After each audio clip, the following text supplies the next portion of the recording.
Welcome to the Intentional Awakening Podcast with your hosts, Kathy Brewer and Terrie Huberman. Well, hello there and welcome to the Intentional Awakening Podcast. I'm Terrie Huberman. And I'm your co-host, Kathy Groover, and we're going to start this episode as we do with every episode, with me resetting the timer so that we know how long we're talking, and an angel card. Let's see what the universe has in store. Thank you for keeping us in line, because so many times we could just be here for hours. We could be here for hours, and no one wants to hear that. I mean, maybe you do, in which case tell us, and we'll start making longer episodes. Okay. Oh. This is going to be our topic for today, ladies and gentlemen at home. Communication. Oh. And it's a bunch of angels on a bunch of phones, like old-fashioned phones with receivers and the cords that get twisted that I still love to undo in hotel rooms. Communication, a vital link between your interior experience and outward expression. Willingness to share your feelings and thoughts can engage you in more meaningful relationships to yourself, others, and your environment. Ooh, I like this. I like the framing of that link between the inner experience and the outer expression. That's a very powerful concept. I'm thinking more about, because I do communication workshops where it's me talking about communication between other people and getting your message heard. But this is about communication with yourself. I like it. Yeah. And I also was, as you were reading it, I was like, okay, so what happens if you're highly sensitive or you're an empath? And so you're really being whacked by communication that is not necessarily that you're able to see, smell, taste, touch, hear, right? Yeah. So there's like, we can call it like verbal and nonverbal, maybe. Yeah. That's a way of saying it. Well, and also like, I went to the chiropractor this morning because my body went, oh, holy crap, there's a rib that is so not where it's supposed to be, and you can't turn your head and you can't lift your shoulder. So my body communicated with me something that was important that I knew. And I went, okay, and I went to the chiropractor and Dr. Dan fixed it.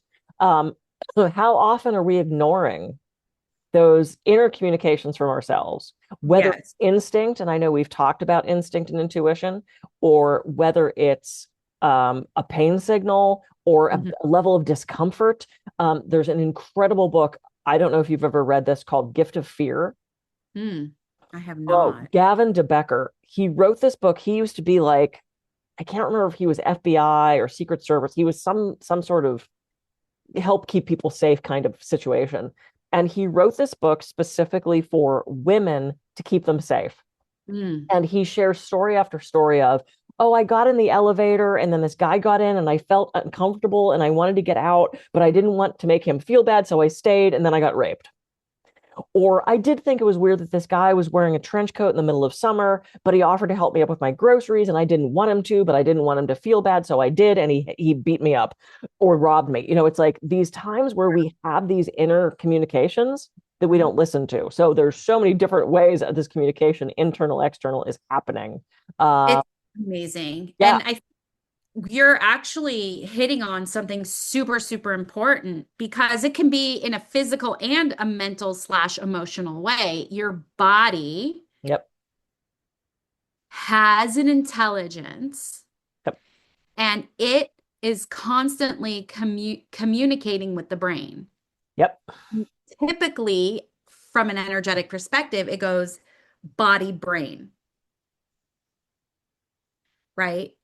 So I've often likened the human body to a pendulum in a way, right? Because pendulums give you information, right? So when your body, and I think this is so important for a lot of people, but women especially, because we're kind of taught to ignore a lot of things. But I'm not even necessarily, I don't know if it's necessarily communication and that it's a two-way thing, but listening, which is a type of communication. That's 100%. It's receiving.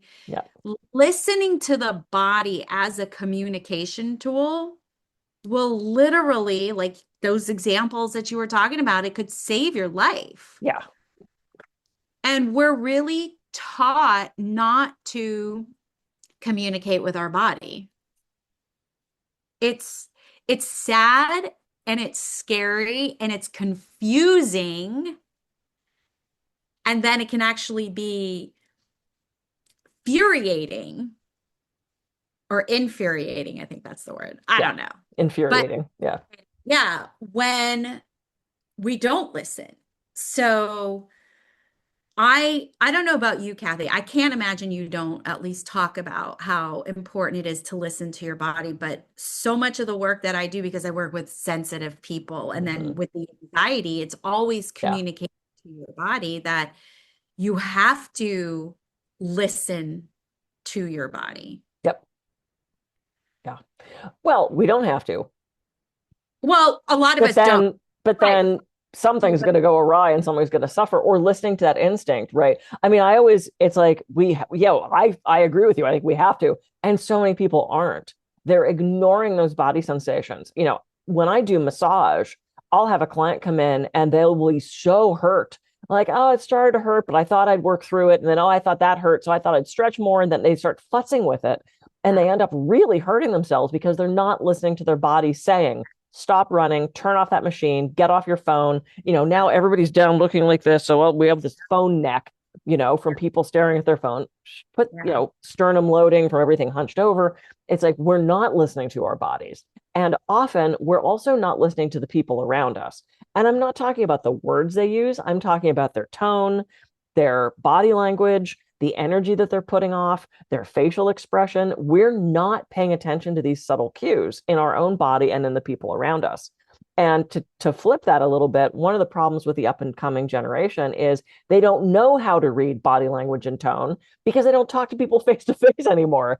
You know, I used to have to go to the door and knock and go, "Hi, Mrs. Sarah, Bruce and Brian here." And then I'd have to talk to her, Yeah. an adult.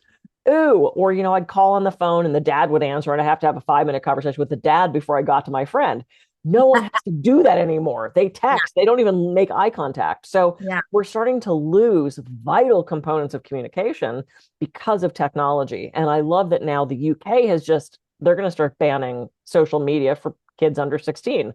Yay, Oh, it's starting to rise. I just read about that this morning. So Australia did, the UK is following suit. I think it's one of the worst things for our communication. I mean, it's great that I get to see what my cousin's doing and I can communicate with people around the world, but I can't turn to my neighbor and say good morning. yeah. Yeah. It's interesting because even if we go slightly back, and well, let's just say we take both of those aspects, the inner communication and then obviously Hmm. the observational communication, we are still communicating based on our perspective and our Mm. lens.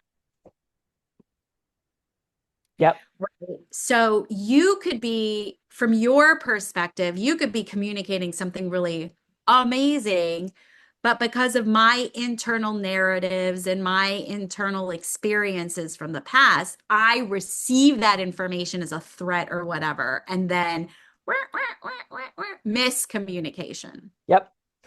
There's only, I share this at the very beginning of my talk, the communication loop. I have a want or need. I communicate that to you. You communicate it back. I receive it. How do we screw that up? There's like 3 steps, but right. Well, But at any point, and we're screwing it up because of our internal narratives and yeah. all of that. And Or so go ahead, sorry, I Well, didn't no, mean I to. was just gonna say, or just you weren't listening. I was mumbling. I was in the other room. The text didn't go through. I mean, I've had people so mad I didn't respond, and then they look at their text and realize they thought they pushed send and it's still sitting there. Or you thought you sent the email and it's sitting in drafts. Or, there are so many reasons that communication can go awry, and we tend to make it whatever makes us look worse. Mhm. Some I screw. It's about me. They don't like me. They didn't want me to do the thing. You didn't actually send the text. Yeah. So there's all these layers of things that go into good communication. But I love what you're talking about, that listening to that internal, um the communication that we're getting from ourselves that we're ignoring. Communication is so, thank you, angels. Communication has so many levels of depth to it. And see, so I think one of the hardest things as a human being is communication, because what human beings do is they relate. That's what Mm, all being human is relationship. That's yeah. it. We relate to people, we relate to things, we relate to circumstances, we relate to Our situations, own thoughts. we relate to our own thoughts. So it's all relationship. That's Yeah. all humanity is relationship. So, the big one of the big answers to like what is the meaning of life? It's to have relationship. I And mean, one of the biggest barriers to good relationships is communication. So when I do couples coaching, the biggest yeah, complaint I hear is their communication is shit. yeah, yeah, yeah. And the framework that you gave is very simple in theory, but it's not easy to practice because there are a lot of hurt people out there, and hurt Hurts people. people. So they say.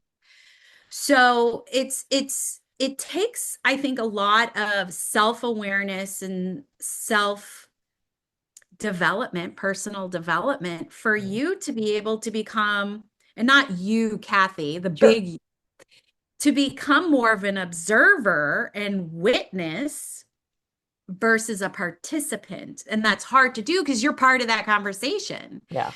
But it's taking, maybe it's more like, not making it so personal, but that is so hard to do when this is what the blueprint of being a human being is all about and what it is. So that's why relationships of all sorts get entangled. Yeah.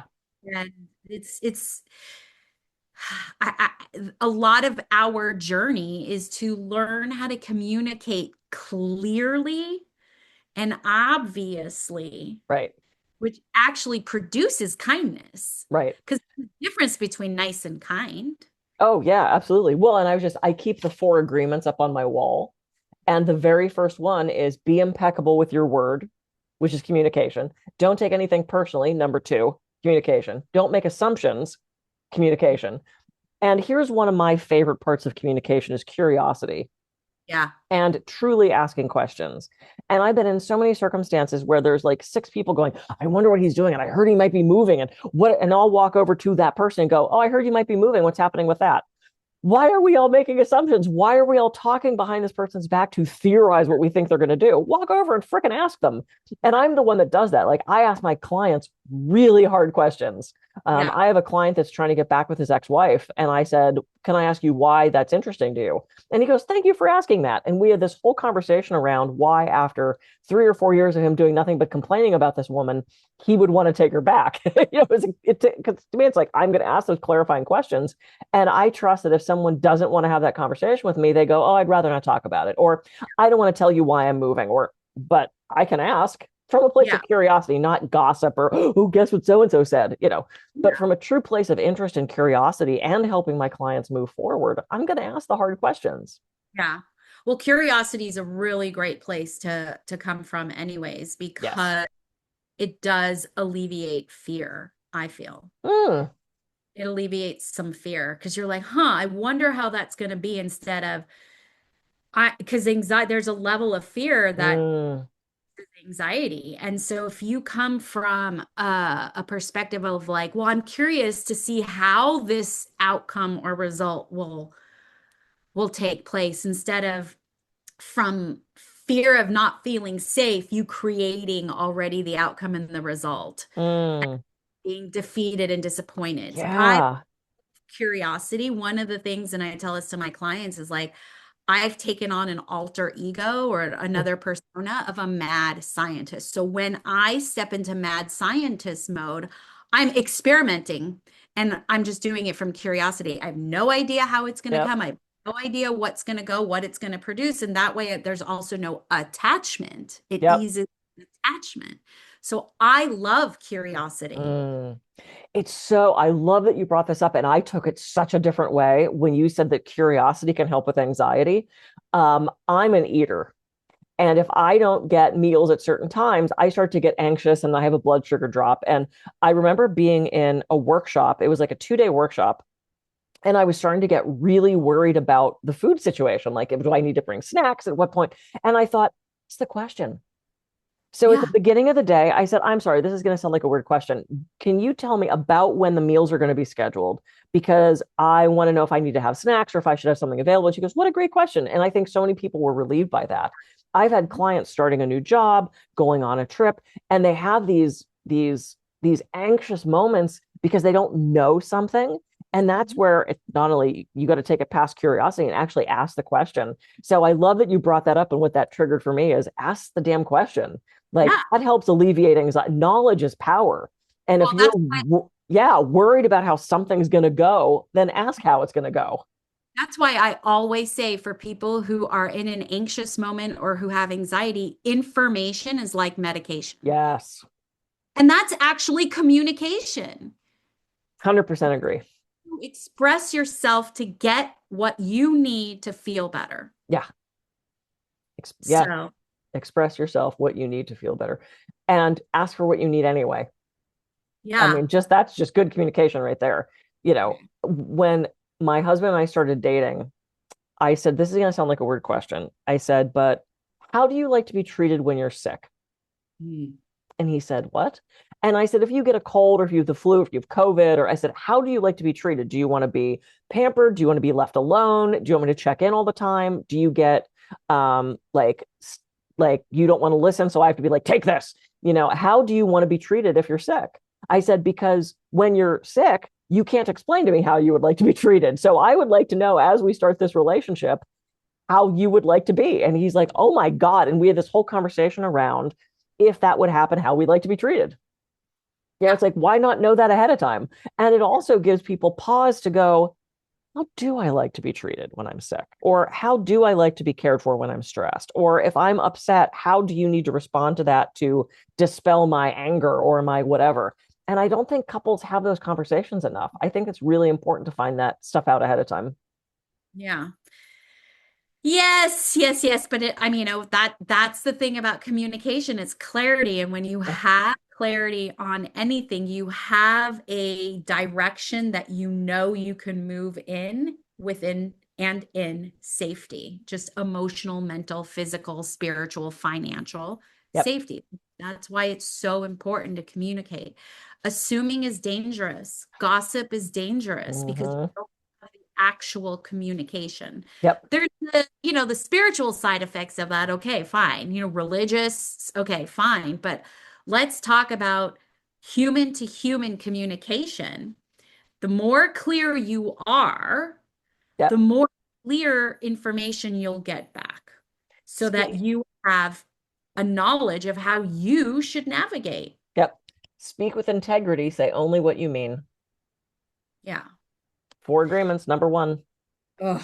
People pleasers. Hi, nice to meet you. We Oh have yeah. a little time with that. Yeah. We could talk about that next time. We'll talk about people pleasing next time. Write that All down. right, I got it. All right, my dear. I'm Kathy Gruber. I can be reached at kathygruber.coach. And I'm Terrie Huberman. You can find me at terriehuberman.com. Thank you so much for joining us on this episode of the Intentional Awakening podcast. We'll see you in the next one. See ya.